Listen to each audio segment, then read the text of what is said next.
Bonjour à tous, j'espère que vous allez bien. Je vous reviens pour un petit point vlog mariage, quelque chose d'assez rapide. Vous expliquer pourquoi j'étais absente en fait. Donc en fait, si je n'ai pas posté de vidéo les 2 dernières semaines, c'est qu'en fait, il y a donc 2 semaines, ouais c'est ça, j'ai reçu un coup de fil de la nana qui s'occupe de notre voyage de noces pour nous annoncer une nouvelle pas top quoi.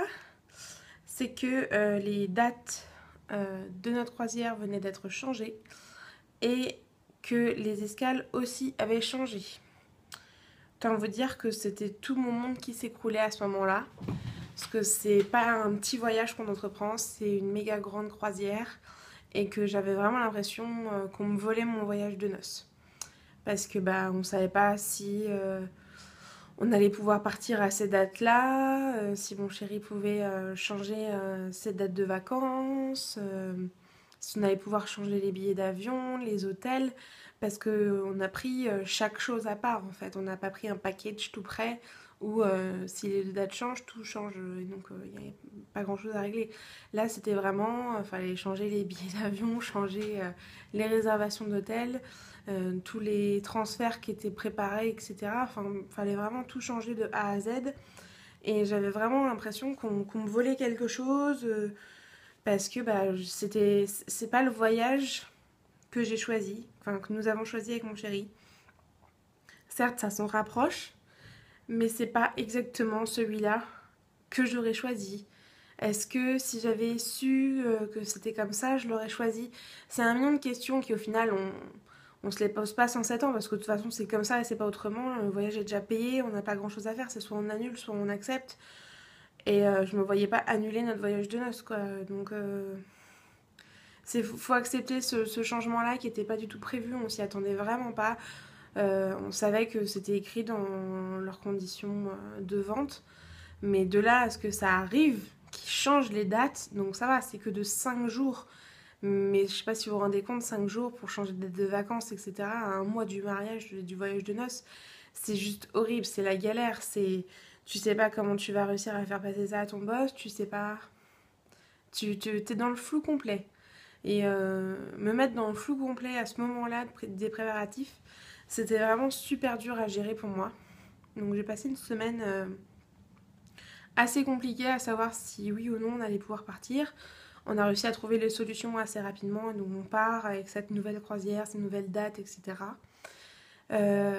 Donc bon ça s'est réglé, même si bah, les confirmations pour tout ont eu du mal à arriver, qu'on avait des confirmations orales mais rien d'écrit, donc moi tant que j'avais rien d'écrit j'étais toujours en stress. Et pour obtenir tout ça c'était assez compliqué. Donc il a fallu s'armer de patience et je suis quelqu'un de pas tellement patient. Donc c'était assez dur. Mais voilà, on est arrivé au bout, ça y est, on a eu les dernières confirmations, on attend une dernière confirmation mais c'est que dalle. Donc voilà, moi j'ai réussi à changer l'hôtel que j'avais pris par moi-même, ils ont été adorables, ils m'ont changé les dates sans pénalité ou quoi. Et donc bah, tout a pu être changé comme il fallait. Mais je vous avouerai que ça a été un stress énorme. Et qu'au bout d'une semaine de tout ce stress, j'ai eu vraiment un coup de pas bien. Mais pas bien, genre j'étais au fond du trou, je ne savais pas ce qui m'arrivait, j'étais dans tous mes états, à pleurer sans savoir pourquoi ou quoi que ce soit. Et en fait, je me suis rendu compte le lendemain où j'allais un peu mieux, c'est que le dimanche dernier, non pas ce dimanche-là, mais le dimanche d'avant, ça faisait une semaine que mon grand-père est... Ça faisait une semaine, ça faisait un an que mon grand-père était mort. Et cet anniversaire de deuil, voilà, inconsciemment, je l'ai très très mal vécu, comme je l'ai très mal vécu le jour où je l'ai appris quand il est mort.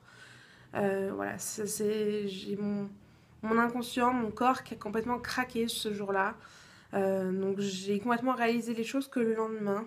Je suis comme ça, je suis quelqu'un où il y a à des dates anniversaires, je vais pas bien, je peux craquer, être vraiment dans un état pas possible.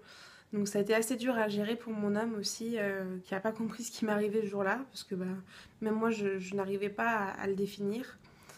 Donc bon, on a traversé ça, ça a été assez dur.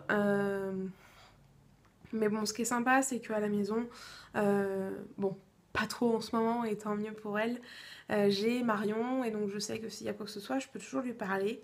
Et c'est vraiment d'un grand soutien de l'avoir à la maison parce que dans sa dernière ligne droite avant le mariage, avoir une amie à qui parler autre que son fiancé, voilà, pour tout ça et pour parler d'autres choses, pour vraiment voir un million de choses. Pour me sortir de tout ça, ça fait vraiment du bien. Donc merci beaucoup Marion si jamais tu vois cette vidéo. Sinon, j'ai fini mes menus, ça y est, ils sont tous coupés, pliés, etc. D'ailleurs, merci à mon chéri, merci à Marion. J'ai enfin finalisé mon livret de messe. Normalement, il est imprimé aujourd'hui par mon papa. Merci beaucoup, papa. Donc, on va pouvoir faire pliage, etc. En fin de semaine ou la semaine d'après. Là, j'ai 2 missions cet après-midi. Il faut que j'arrive à trouver ma babysitter. Parce que donc les 2 que j'avais repérées au final, ça ne le fait pas. Une qui m'a fait faux bond et l'autre au final en creusant un peu, je trouve qu'elle ne fait pas l'affaire.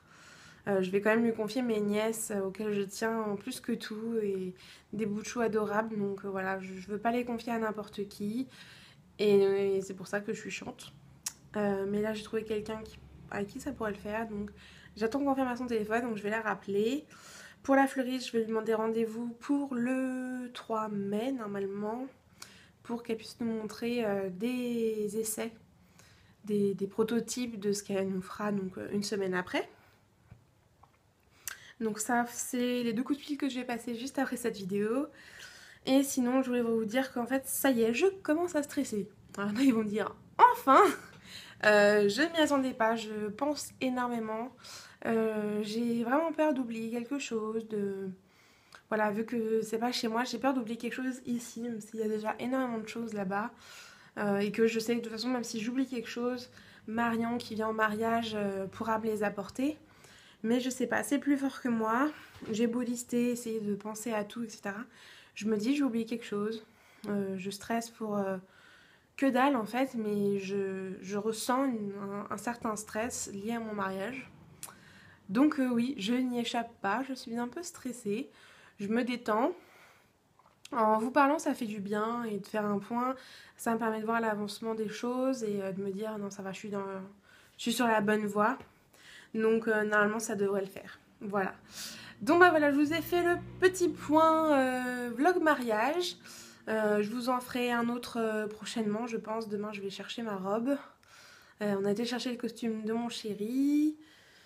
Bref, il y a plein de choses qui vont se faire trop bien. Ce soir, j'organise ma première et dernière soirée dentelle. C'est-à-dire que jusque-là, j'allais à des soirées qui étaient organisées par d'autres filles.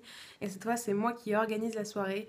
Et ça va être ma dernière soirée dentelle en tant que future mariée. Parce qu'après, ça sera trop court. Éventuellement, j'en ferai une quand je serai nouvellement mariée. On verra bien. Donc, je vous fais à tous de gros bisous. Prenez soin de vous, des gens autour de vous. Profitez de la vie, soyez heureux. Et on se retrouve très vite. Ciao!